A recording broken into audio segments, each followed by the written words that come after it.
पूजनीय मदन पी शिवली, श्रीलंका, महासचिव Mahabodhi society of India. पूजनीय मदन डॉक्टर करुणाशील राहुल,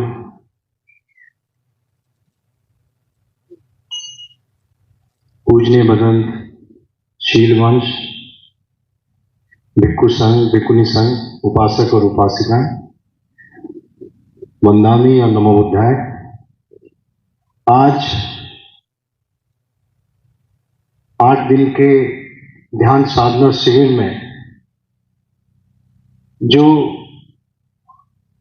मन से संबंधित आज आप सबका और हमारा बेस बनाया है 8 दिन के लिए, मैं मदन पी शिवली जी का बहुत आभारी हूँ।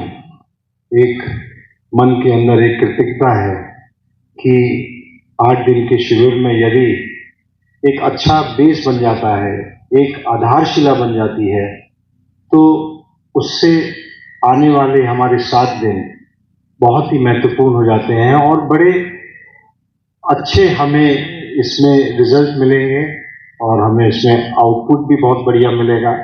और ऐसा हमारा यकीन भी है, क्योंकि बनते करुणाशील राहुल के अधीन में ये सारी चीजें हो रही हैं और आपके द्वारा जो आज बहुत ही महत्वपूर्ण देशना दी गई है। आपको हमने बहुत जगह देखा है, बौद्ध गया में, सारनाथ में और अंतर्राष्ट्रीय सिरपुर में आप 2 बार आए हैं और आपकी देशना से doctor Raman Singh chief minister भी बहुत प्रभावित हुए हैं। जो आपने आधे घंटे तक अनित्य दुख और अनात्मक के ऊपर जो आपने बातें रखी और मन ही प्रधान है, उसको कैसे अपने चित्त को जगाया जाता है, उसके ऊपर आपने बातें रखी। बंते जी की मैं बहुत ही निष्पक्ष रूप से बोलना चाहता हूं कि मैं बहुत ही कम भिक्खु संघ से प्रभावित रहा हूं।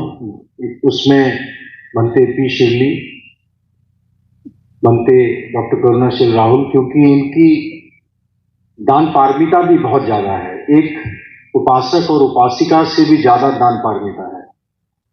द्वितीय अंतर्राष्ट्रीय सिरपुर के अंदर एक भिक्खु जो है मुझे 50,000 रुपये दे रहे हैं दान के रूप में। ये बहुत अद्भुत बात होती है कि एक भिक्खु उपासक को देता है पैसे। ये बिल्कुल अलग बात है।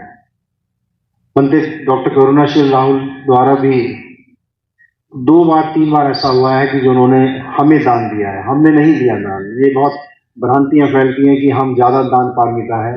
मंत्री जी की दान पारमिता ये रहती है कि 3-5 दिन का अगर वर्कशॉप है बौद्ध गया में, तो वो सारा खाने का खर्चा और हलवाई का खर्चा भी वो खुद उठा लेते हैं।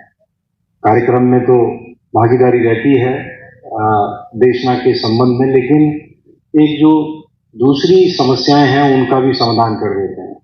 तो बहुत ही कम ऐसे भिक्खु संघ हैं जिनके पास पैसा है और पैसा वो दान में दूसरों को भी देते हैं। हमारा ये 8 दिन का शिविर, जिसमें मंत्री जी ने आके एक महत्वपूर्ण बातें बोली हैं जो हमारी भी समझ में आई हैं, और आशा करते हैं कि सामने सामनेरी जो बने हैं आज, उनको भी बहुत अच्छे तरीके से उसको समझा होगा और उससे बहुत लाभ भी मिलेगा। बहुत अच्छा बोला है भक्ति जी ने कि बैठते समय भी और जब हम खाना खाते जाएंगे उस समय भी हमें ध्यान पूर्वक चलना है।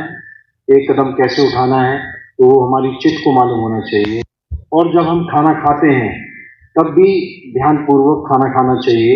वो भी हमारी चित्त को मालूम होना चाहिए कि मैंने एक कौर उठाया है और मैं अब उसको खा रहा हूँ। ये सारी बातें ध्यान पूर्वक सिर्फ एक एकाग्रता करने के लिए है, उस मन को इकट्ठा करने के लिए है जो आपका विचलित हो रखा है और जो मेरा भी विचलित हो रखा है। उसमें आज भंते जी ने बहुत ही अच्छे तरीके से समझाया है, और हम भंते डॉक्टर करुणाशील राहुल जी हम पीछे बैठे हुए थे और वो ये बोल रहे थे कि भंते पी शिवली जैसे लोगों को प्रचार प्रसार बहुत कम हो रहा है इनका। हर जगह जब भी शिविर होते हैं जिसमें हजारों लोग आए और बनते पी शिवली अपना 1 घंटे का अगर भगवान बुद्ध की देशना दें तो यकीनन बहुत लोग जो है परिवर्तित होंगे। और मेरा भी ये मानना है कि बनते पी शिवली और बनते डॉक्टर करुणाशील राहुल जैसे व्यक्तित्व वाले लोग हमारे बीच में रहकर जब देशना देते हैं तो कितने लोग परिवर्तित हो जाते हैं, उनका मन बदल जाता है। और ये तो हमने बहुत सालों से ही देखा है, बनते करुणा जी को भी देखा है और हमने पी शिवली जी को भी देखा है कि हम एक उपासक के रूप में जो हमारी दान पारमिता नहीं होती है वो भी हमारी जाग जाती है जब पी शिवली भंते जैसे और डॉक्टर करुणाशील जैसे भंते जो हैं जब अपनी बात रखते हैं तो हम जैसे लोग भी दान पारमिता की तरफ बढ़ते हैं। ये हमें समझना चाहिए, उपासक और उपासिकाओं को समझना चाहिए ये बात। और जितने भी भिक्षु संघ हैं यहाँ पर जिनके पास एक देने की क्षमता है, सिर्फ धर्म देशना नहीं और भी, तो वो जरूर दें। उससे एक हमारा बौद्ध में समाज, एक भारत कैसे बनेगा और दुनिया कैसे बनेगी वो तभी बन पाती है। बहुत से ऐसे धर्म हुए हैं जिनके पास दान पारमिता और सेवा भाव सिर्फ उसी के बल पे बहुत आगे निकल गए हैं, सिर्फ सेवा भाव और दान पारमिता। और हमारे पास जो इस पूरे विश्व की धर्म की नींव तथागत बुद्ध ने रखी है उससे पहले कोई नहीं आया ऐसी नींव रखने वाला। और उसके बावजूद भी हम कहाँ खड़े हैं ये हमारे मन को मालूम होना चाहिए। मैं बहुत बहुत कृतज्ञ हूँ पूजने बदन पी शिवली बनते शील वंश की। आज वो श्रीलंका और बहुत तबीयत खराब थी उनकी, 5-6 दिन पहले भी बात हुई थी। मुझे लग रहा था कि भंते जी नहीं आ पाएंगे और जो ध्यान शिविर की आधारशिला है कहीं वो कमजोर ना पड़ जाए, लेकिन भंते जी ने बोला कि कुछ भी हो जाए लेकिन मैं आऊंगा जरूर और वहां पर आपके साथ। और कम से कम 1000 शामनेरी बनने जा रहे हैं। कुछ बातें रखना बहुत जरूरी है, चाहे कितना ही दिमाग क्यों ना हो, लेकिन मैं फ्लाइट पकड़ के जरूर आ जाऊंगा। बहुत बहुत साधुवाद भंते जी आपका। और मैं चाहूंगा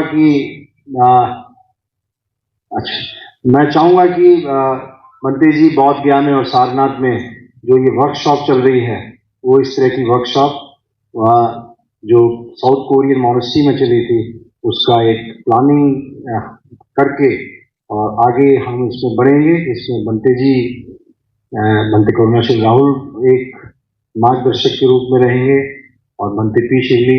तो उसमें एक सारनाथ और बौद्ध गया में 3 दिन या 7 दिन की इस तरह की वर्कशॉप चलाना बहुत महत्वपूर्ण रहेगा।